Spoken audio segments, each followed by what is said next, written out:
BBOR Black Box Online Radio, coming to you from West Virginia.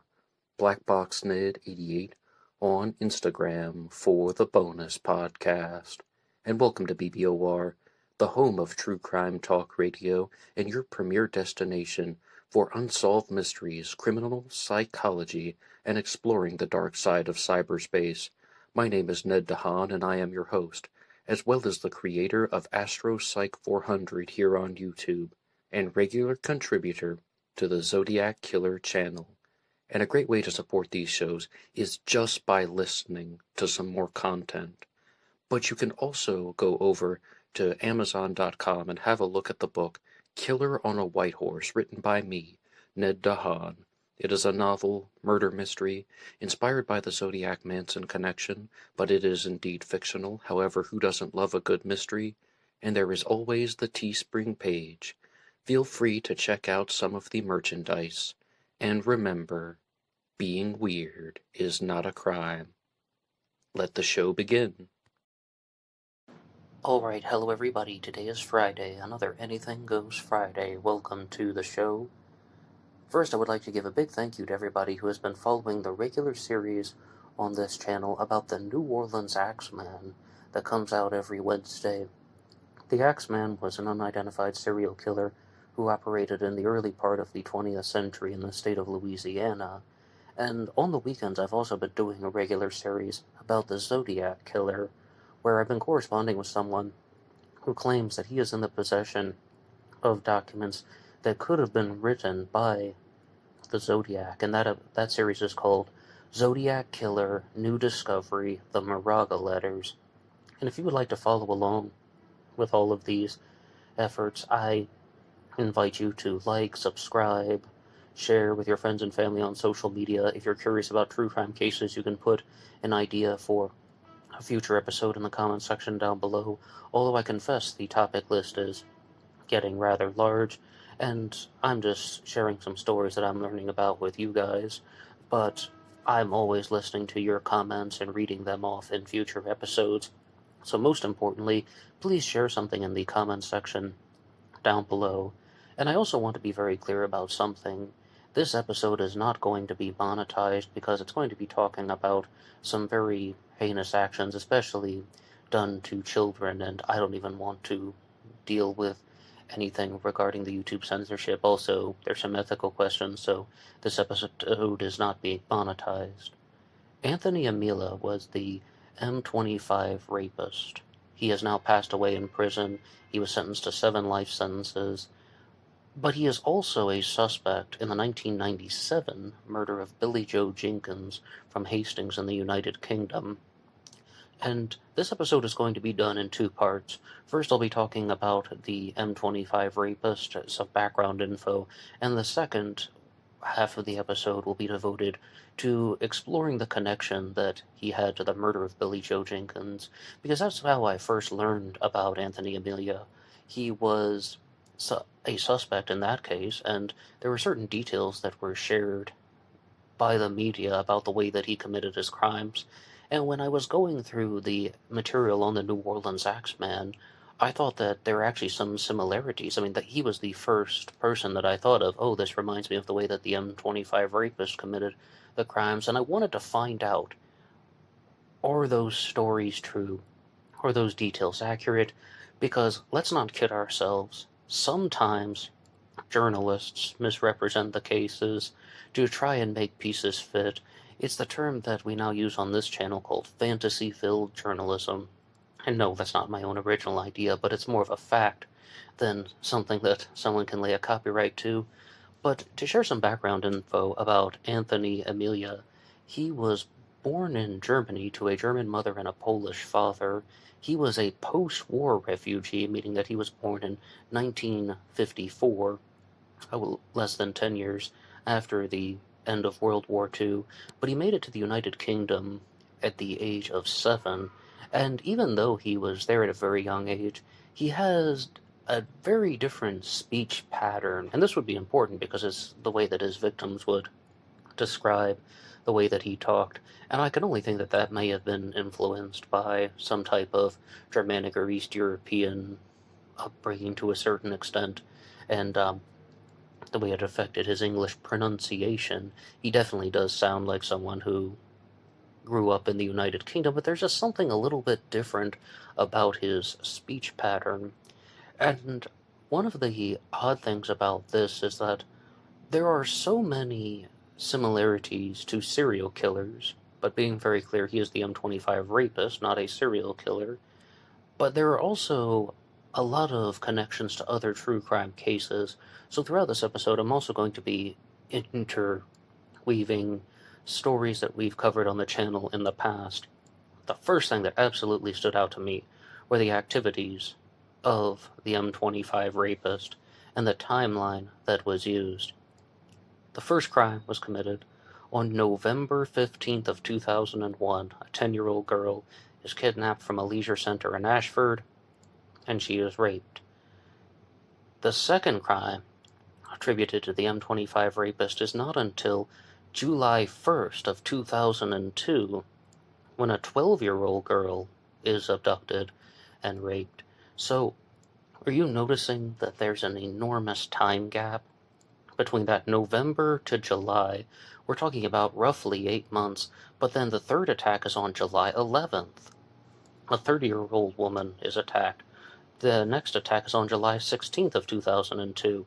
An 18-year-old woman is attacked. The next attack is on August 6th of 2002. A 52-year-old woman is attacked. The next one, August 7th. Day after, a 26-year-old woman is attacked.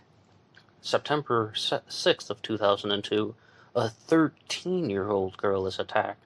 September 16th of 2002, that's right, September 6th and September 16th, a 22-year-old woman is attacked. October 25th of 2002, a 14-year-old girl is attacked. And on November 21st of 2002, a 10-year-old girl was attacked, but she was not raped. She was assaulted, and that is... We'll share some details about her story later on, and that was in Birmingham, actually. And that will be one of the more critical elements of this story. And on March 8th of 2018, Antoni Imiela died in Wakefield Prison at the age of 63. So, there is this very odd chronology that's going on. You'll notice that the majority of the attacks committed by the M25 Rapist are very close together, sometimes even 1 day apart. Really, he's consistently operating from July of 2002 all the way to November of 2002. But why the 8-month time gap from the beginning, November of 2001 to July of 2002? Is that normal for a serial killer or a predator or a serial rapist?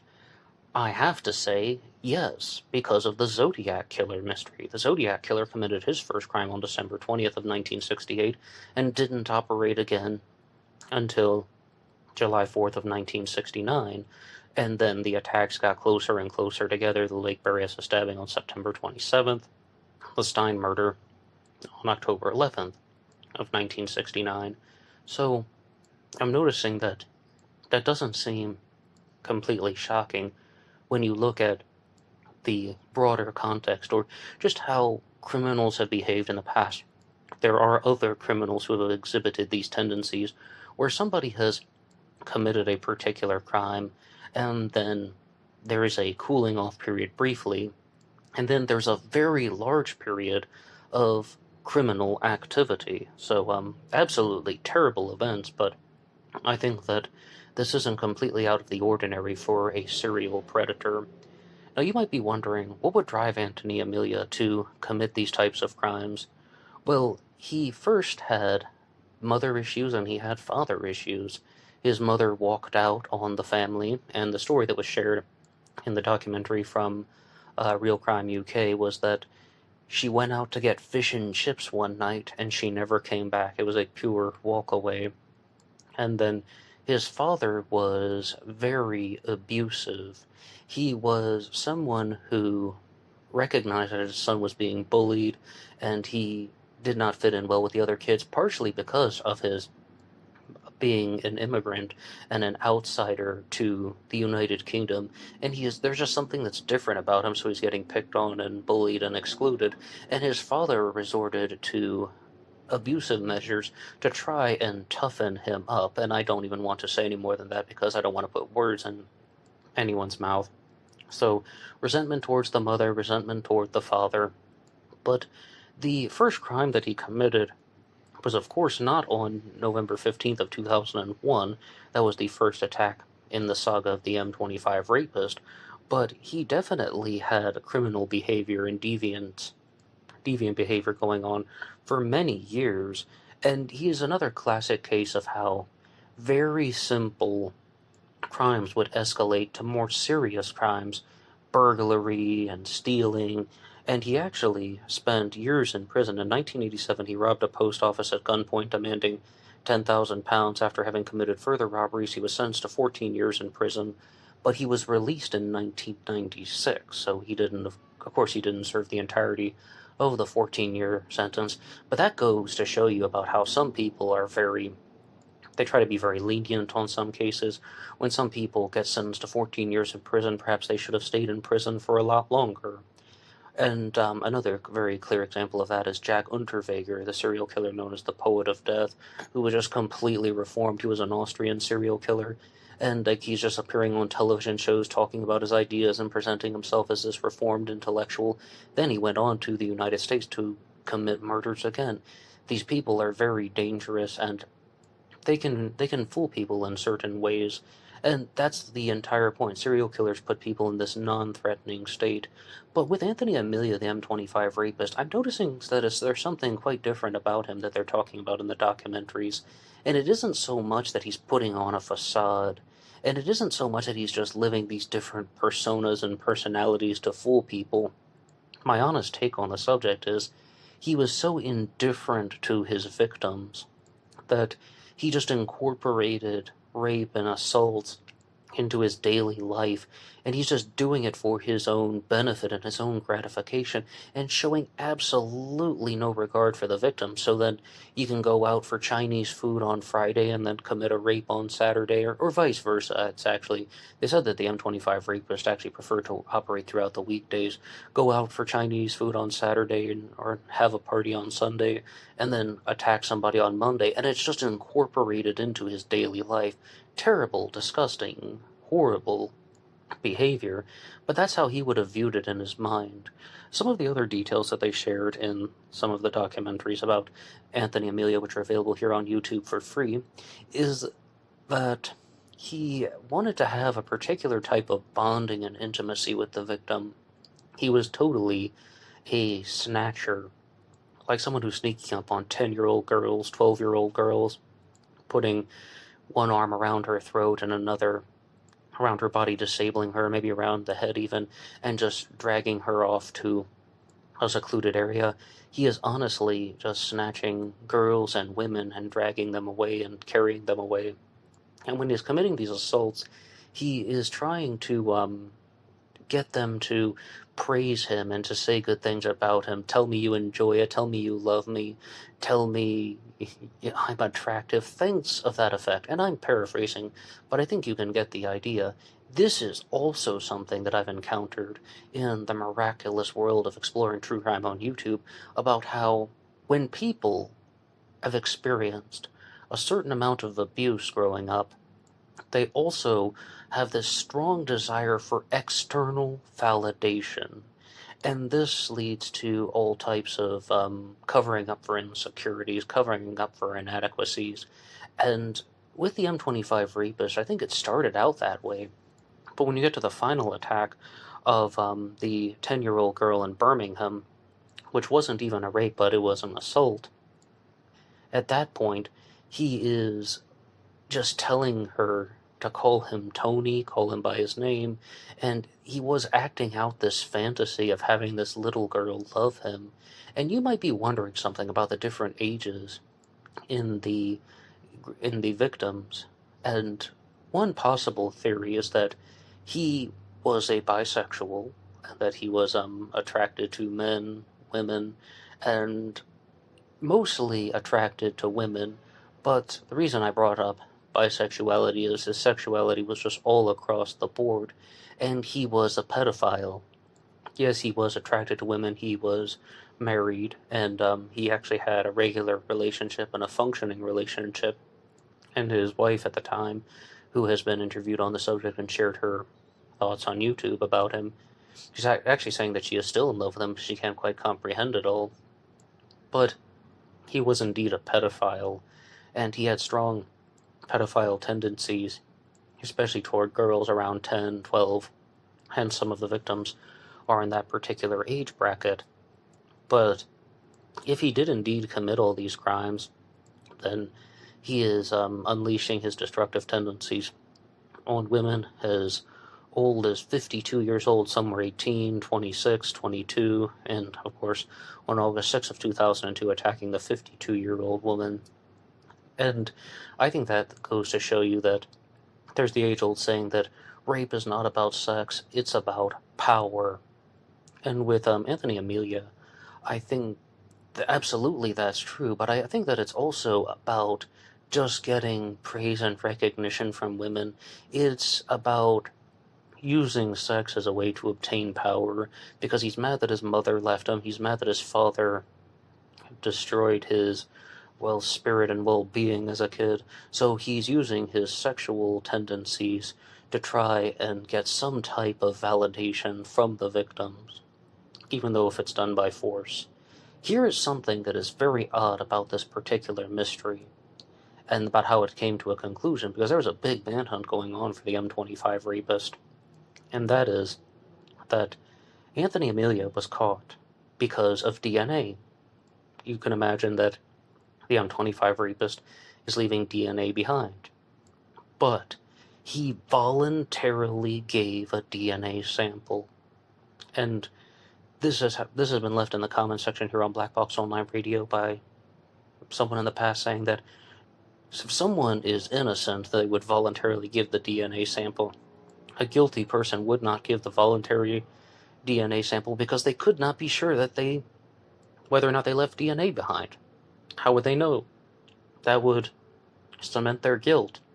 With Antoni Imiela, he voluntarily gave the DNA sample, knowing that he would get convicted, and that's why they believe there's a particular deviation that is going on with his final attack, attacking the 10-year-old girl in Birmingham, because he is trying to just live out the fantasy, even though he knows it's a matter of time. He allows her to call him by his name, Tony, the first time that he did that to a victim, and he held her hostage, more or less, but he's almost acting out this role-play scenario like they're on some type of date or excursion together, and he is just recognizing that it's going to come to an end. And my own original observation that I have never heard from anybody else in the true crime world is some people set themselves up for failure because they hate their lives and they want to get out of it, even if that means that they're going to prison.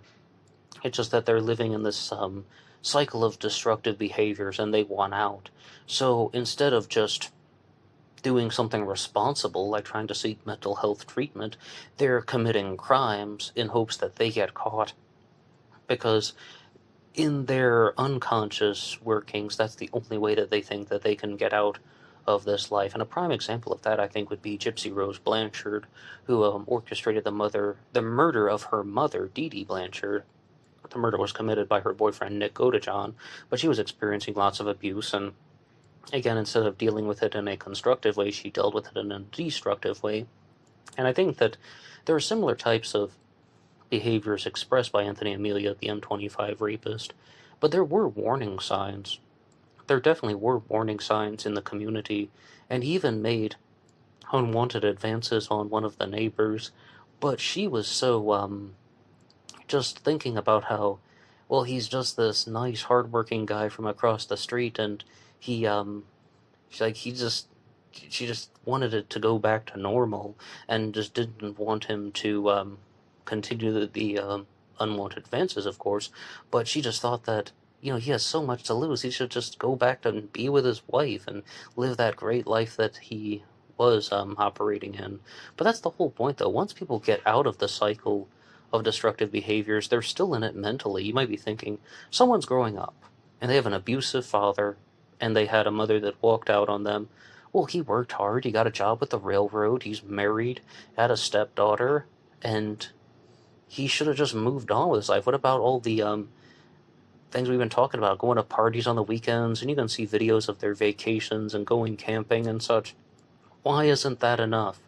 Why isn't that enough? Perhaps it's because of unhealed childhood traumas, and those are very real. But some people are so broken that they cannot be completely repaired. But I said, though, in this episode, I was also going to talk about how Antoni Imiela is a suspect in the 1997 murder of Billy Joe Jenkins. And I would like to read something from Hello Magazine that will introduce the story. Billie Joe Jenkins was killed at age 13 at her home in Hastings back in 1997 while her foster father, Sean, was originally convicted for the murder. He was acquitted following 2 retrials. And as I said, this is how I first learned about the murder of Billy Joe Jenkins. How I first learned about the M25 Rapist was because of the murder of Billy Joe Jenkins. And the long story short is, and I'm going to try and just go off of memory on this one, is that they are doing some painting in the house, and her foster father's name is Sean Jenkins, no relation, just the same last name by coincidence, and they're going to a store to buy white spirit, which I guess is turpentine, but maybe that's an alternative name. But Billie Jo is staying behind unattended, and that Sean is with the other 2 daughters in the car, and he's driving to the store to get the white spirit, but then he has to go back home because he forgot his wallet, and he's kind of driving in a circle, and then he walked into the house to get something, then he goes back out to the store, and then he drives to the store, and he's unable to get the white spirit. I think he forgot his wallet or something like that, or he forgot something else, so he wasn't even able to buy the white spirit, and then they come home and they find Billie Jo has been murdered. So there's a very brief window of time when Sean Jenkins was in the house when Billie Jo would have been alone. I think it's roughly about 3 minutes, again going off of memory. And they think that in that time, Sean Jenkins could have murdered Billie Jo and staged the scene, even put a piece of plastic in her nose, and he would have struck her with a bar, for lack of a better term. In some sources it's referred to as a crowbar, but maybe he didn't do it, and maybe it was the M25 Rapist. Well, let's just get the most basic introduction, and let's see how my recollections pair up with that of a more public source.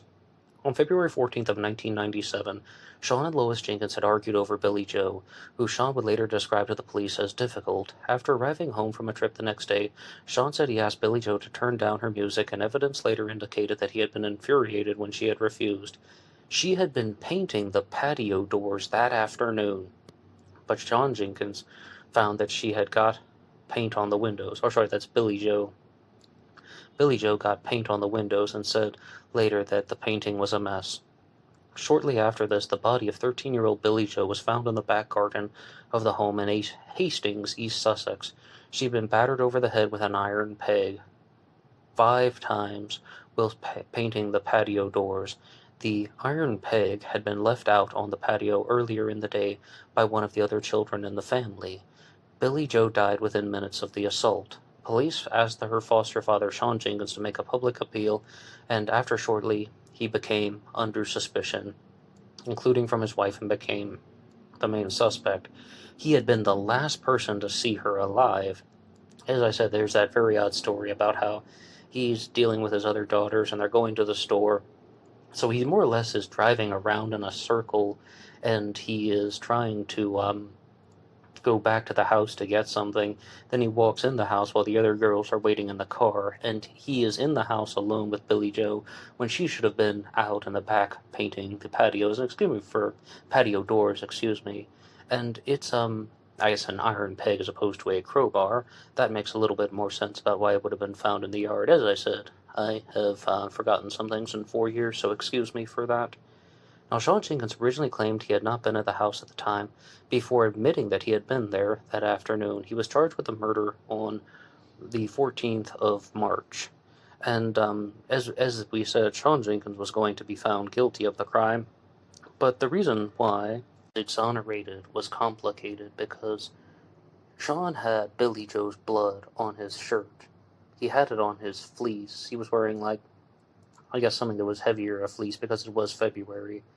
And the defense put forward this theory that the only amount of blood that he had on him was 153 micro droplets.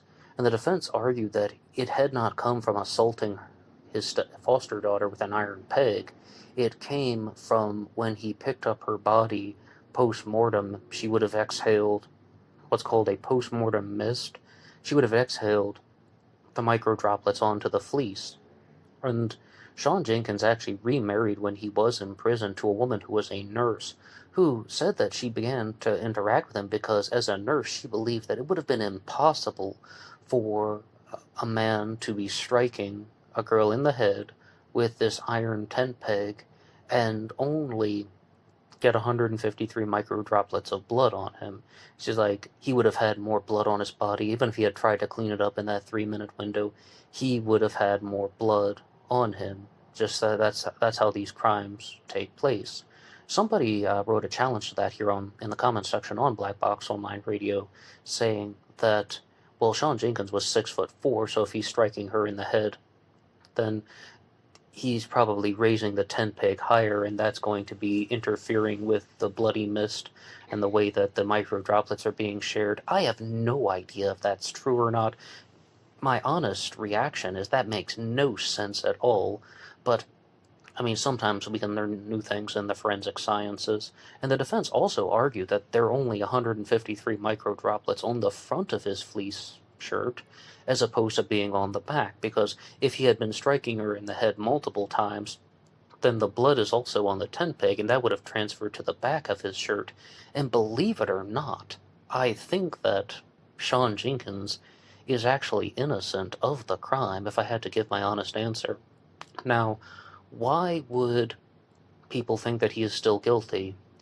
I honestly believe it's because he was a habitual liar about other things. He lied on his resume to get a job. He told some things about abusing the children that weren't very true, and he was interviewed on a program by Trevor McDonald, and they asked him direct questions. Did you ever spank your children with a slipper? And he kind of just looks all over the place like, no. You ever notice how someone can tell you something and you just flat out don't believe him? But is he a murderer? I think not, because what's my favorite saying? Being weird is not a crime. Just because his personality is not very likable, or he comes across as strange and odd, it does not mean that he specifically committed the murder of his foster daughter, Billy Joe Jenkins. Well, then, who could have done that? I would like to go to an article from mir.co.uk entitled just that, looking at the M25 Rapist as a suspect in the murder of Billy Joe Jenkins from Hastings. The M25 Rapist was Antoni Imiela, and he's being sensationally linked to the murder of schoolgirl Billie Joe Jenkins. The vile pervert, jailed for a series of sex attacks, lived near the Hastings home she shared with her foster dad, Sean Jenkins, no relation, when she was killed. Her aunt, Margaret Custer, has demanded a series of new revelations that she insists could link Imiela to the 13-year-old who was battered to death as she painted patio doors at her home. Imelia's victims during his vicious reign of terror between 2001 and 2002 included girls of 10, 13, and 14, and he bragged that 13 was a lovely age. A mere investigation found the child sex fiend fits the description of a man who stalked Billie Jo in the 2 months leading up to her assault and murder in 1997 in Hastings. Her stepdad, Sean Jenkins, spent 6 years in jail before being acquitted in 2006. And you might remember something about Antoni Imiela, that he was sentenced to 14 years for burglary in 1987, but he was released in 1996, so he would have been out of jail at the time, and I think that's one of the reasons why he becomes a suspect in this murder, is that it actually does work out. And you might be thinking, well, yeah, you're just stating the obvious. No, people do come up with these theories about a suspect who could have committed the murder, but then that person was already in jail for something else. That definitely does happen. And a recent example of that was when I talked about how some people think that Tommy Lynn Sells was the murderer of Darlie Routier's children in Texas, even though he was incarcerated at the time.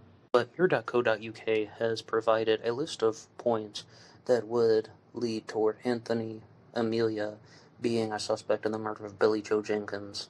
Imiela lived just 20 miles from Billie-Jo when she was bludgeoned to death with an iron 10 spike. He had friends living in the Hastings area when she was murdered. His then-girlfriend and future wife Christine Ashendon's family were less than 2 miles from Billie-Jo's home. Imiela used improvised weapons and extreme violence in attacks similar to Billie-Jo's. The brute had been a violent sex offender since 1987.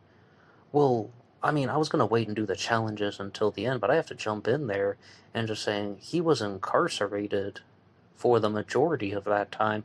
Yes, of course, he has committed crimes before 1987, like the string of burglaries and that, but 1987 to 1996, he's in prison. So I think that that is either poor phrasing or they're simply misrepresenting that.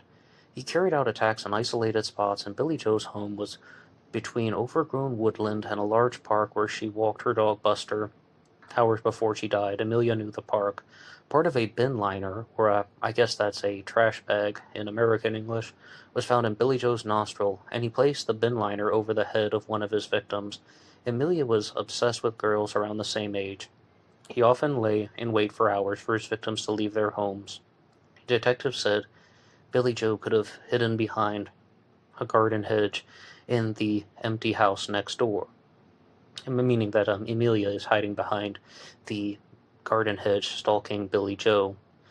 Margaret, sister of the youngster's natural father Bill, who has since died, has called on the police to probe Amelia's movements at the time of the murder.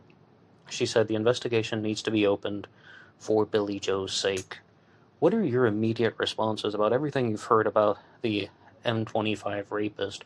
As I said, it's possible that his first crime did not occur in November of 2001, and that, I mean, even like the Zodiac Killer, there are pre-M25 Rapist crimes, and he is accused of things before the crime spree that is definitely attributed to him. Number 1, challenge. Antoni Imiela was not a murderer, he was a rapist, and Billie-Jo was not raped. Is this a crime, though, that could have been where he wants to sexually assault her, but something happened and she screamed, so he bludgeoned her with the iron tent rod? That's what I was looking for. That's what I was looking for in the documentaries and the articles about Antoni Imiela. Just this thing about how he used makeshift weapons. I don't think that that is as relevant to his story as they are trying to make it seem. Because if anything, that would have been a minor detail as opposed to his genuine M.O. And I talked about the New Orleans Axeman case, and I've said that I was thinking of the M25 Rapist for all of these lines. Anytime you read about him as a suspect in the murder of Billy Joe Jenkins, they always say that he used weapons in his attacks that he found nearby. And the Axeman of New Orleans did that, stealing the axe of the victims and murdering some of them, and he also committed the cleaver attacks, allegedly, where a meat cleaver was stolen from a butcher shop 6 blocks away and used in the attack. And I thought of Antoni Imiela, but I'm not really seeing those documentaries and sources that aren't related to the murder of Billy Joe Jenkins. So again, I think that these articles, there's also one from the Daily Mail, that are trying to establish this link between Billie-Jo and the M25 Rapist. I think that they are either exaggerating or misrepresenting those details for the point of just trying to get people thinking in a certain way. And sensationalism might be a good way of looking at it. And I do genuinely mean that. I mean, attacking the victims with an iron object. Like if he had attacked the majority of his victims with a metal rod, you might have something to stand on there. With this one, I do not think that it's very, very strong. And let's look at some of the other points on the list. He had friends living in Hastings when she was murdered. That's just a vague general statement, and it doesn't really mean too much of anything. And I mean, to the people in America, maybe you have a friend in Montana, maybe you have a friend in Florida or something, and there's a crime that's taken place there, and then you don't That doesn't mean that you should be a suspect, but the one that stands out to me the most is that he was a violent sex offender since 1987. Perhaps true, but from 1987 to 96 he is incarcerated and behind bars, so I don't think that is a very strong case. But what do you think? Do you think that the crimes committed by Antoni Imiela are similar to that of the murder of Billy Joe Jenkins? Or do you think that Billie Joe's foster father, Sean Jenkins, is guilty of the crime?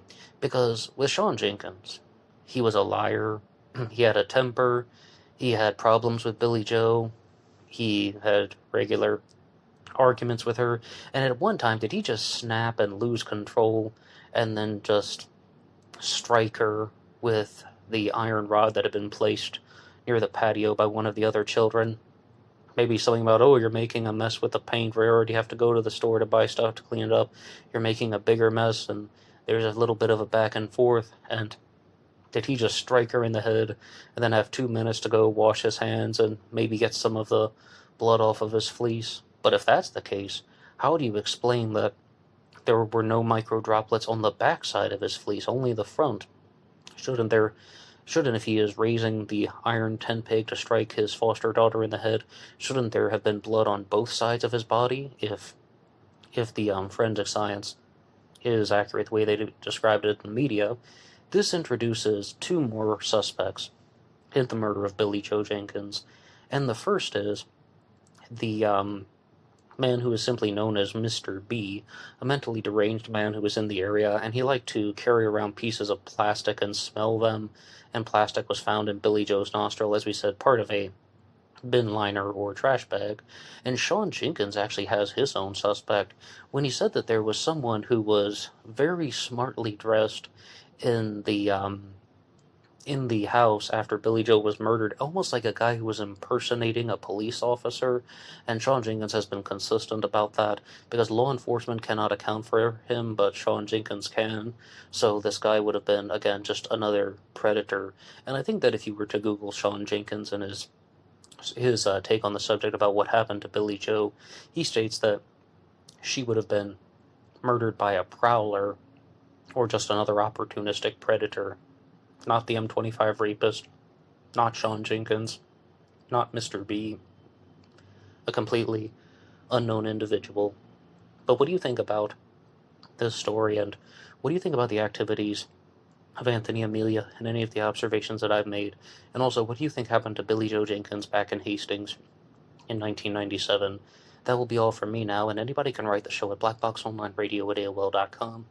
You can also get me on Facebook. My personal Facebook is in the description box, and there is always BlackBoxNerd88 on Instagram, and I will see you over there for the bonus podcast. Until next time.